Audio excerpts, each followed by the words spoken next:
This is Jeremiah 32. Remember that they're changing my voice. It's titled Jeremiah Buys a Field. This is the word that came to Jeremiah from the Lord in the 10th year of Zedekiah, king of Judah, which was the 18th year of Nebuchadnezzar. The army of the king of Babylon was then besieging Jerusalem, and Jeremiah the prophet was confined in the courtyard of the guard in the royal palace of Judah. Zedekiah, king of Judah, had imprisoned him there, saying, "Why do you prophesy as you do? You say, 'This is what the Lord says. I am about to give this city into the hands of the king of Babylon, and he will capture it. Zedekiah, king of Judah, will not escape the Babylonians, but will certainly be given into the hands of the king of Babylon, and will speak with him face to face and see him with his own eyes. He will take Zedekiah to Babylon, where he will remain until I deal with him, declares the Lord. If you fight against the Babylonians, you will not succeed," Jeremiah said. Jeremiah said, "The word of the Lord came to me. Hanamel, son of Shallum, your uncle, is going to come to you and say, 'Buy me a field at Anathoth, because as nearest relative it is your right and duty to buy it.' Then just as the Lord had said, my cousin Hanamel came to me in the courtyard of the guard and said, 'Buy me a field at Anathoth in the territory of Benjamin. Since it is your right to redeem it and possess it, buy it for yourself.' I knew that this was the word of the Lord. So I bought the field at Anathoth from my cousin Hanamel and weighed out for him 17 shekels of silver. I signed and sealed the deed, had it witnessed, and weighed out the silver on the scales. I took the deed of the purchase, the sealed copy containing the terms and conditions, as well as the unsealed copy, and I gave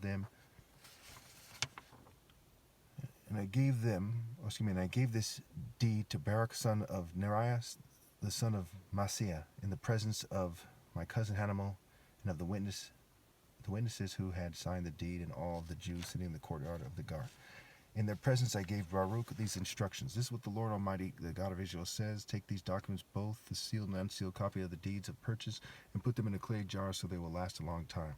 For this is what the Lord Almighty, the God of Israel, says. Houses, fields, and vineyards will again be bought in this land.'" Okay, so what happened here?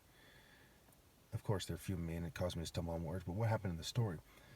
If you fight against Babylonians, right? You fight against the Babylonians, you will not succeed. So God said, "Look, I'm going to show you in the martial arts spirit of God that if you fight against these guys, that you won't succeed." Now, why exactly? Because you'll get killed? No. You won't spiritually succeed. It doesn't matter if your flesh lives or dies. Lots of Jews die in the battles. And God didn't just reward the ones who survived the battles. He rewards the ones who die in the battles when they do what God tells them to do in the story. Okay? So it's saying spiritually you won't succeed. Okay? And it's overkilled in the verses 17 through 21 or so that I'm about to get into right now. Keep in mind the parts that say, "Mighty are your deeds," and "by a mighty hand and outstretched arm, and with great terror." These parts are key, so pay attention. "Ah, sovereign Lord, you have made the heavens and the earth by your great power and outstretched arm. Nothing is too hard for you. You show love to thousands, but bring the punishment for the parents' sins into the laps of their children after them. Great and mighty God, whose name is the Lord Almighty, great are your purposes and mighty are your deeds. Your eyes are open to the new ways of all mankind. You reward each person according to their conduct as their deeds deserve. You performed signs and wonders in Egypt and have continued them to this day in Israel and among all mankind, and have gained the renown that is still yours. You brought your people Israel out of Egypt with signs and wonders, by a mighty hand and outstretched arm, with great terror." So now, who's being rewarded? The people who order some kind of worms, who defy God to save their own skin and for the greed and selfishness of their lives, to kind of make it so I stumble on my words. Okay, those greedy governing class people that give those orders, I mean, give me a break, right? They're the Antichrist, obviously, right? And their lives are far worse than death. Being them is a fate far worse than death. Okay, obviously, God rewards me, okay, and not them, because they're going to be punished. And it says right here that mighty are God's deeds. So God made me mightier than them. There's some kind of worm using technology and giving orders like some kind of sissy in some kind of effeminate voice. given despicable orders that pedophiles, the average pedophile is above, but not the worst of pedophiles, them and their allies. They're obviously not above it because they're doing it. Okay, God's mighty hand, outstretched arm, the fear of the Lord, not some worms fearing their oppressor, but the fear of the Lord. Okay, these things have to be clarified, believe it or not, because people do not understand them. You can tell by their works, deeds, their actions, their lifestyles, what they're doing, what have you. You gave them this land you had sworn to give their ancestors, land flowing with milk and honey. They came in and took possession of it. But they did not obey you or follow your law. They did not do what you commanded them to do. So you brought all this disaster on them. See how the siege ramps are built up to take the city because of the sword, famine, and plague. The city will be given into the hands of the Babylonians who are attacking it.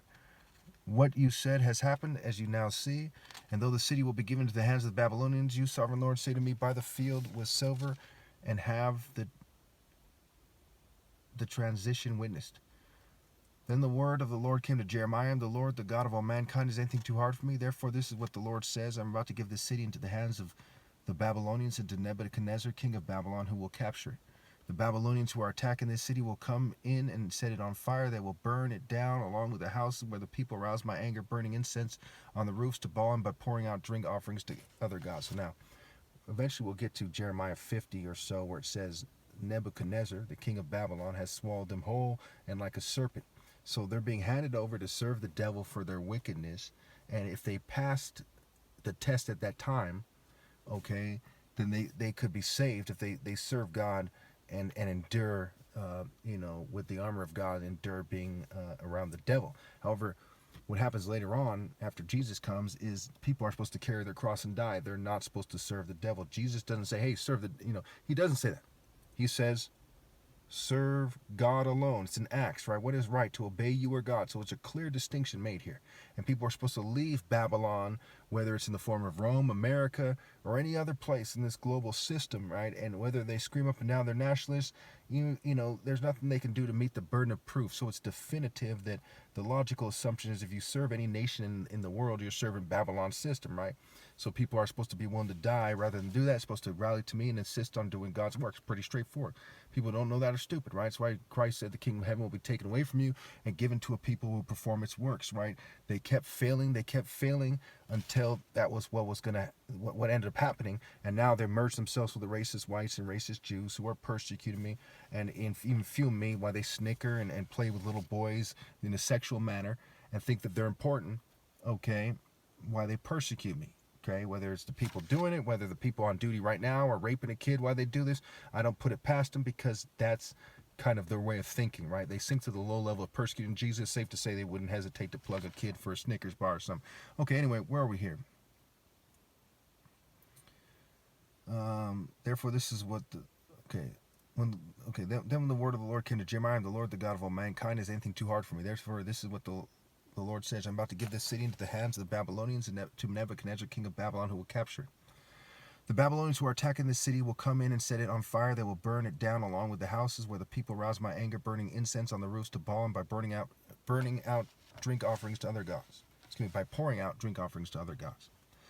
The people of Israel and Judah, I gotta roll down the windows, getting kind of. The people of Israel and Judah have provoked me by all their evil they have done. They, their kings and officials, their priests and prophets, the people of Judah, and those living in Jerusalem. They turn their backs on me and not their faces. Though I taught them again and again, they would not listen or respond to discipline. They set up vile images in the house that bears my name and defiled it. They built high places for Baal in the valley of Ben Hinnom to sacrifice their sons and daughters to Moloch, though I never commanded, nor did it enter my mind that they should do such a detestable thing and so make Judah sin. You are saying this about the city by the sword, famine, and plague. It will be given into the hands of the king of Babylon. But this is what the Lord, the God of Israel, says. I will surely gather them from all the lands where I banished them.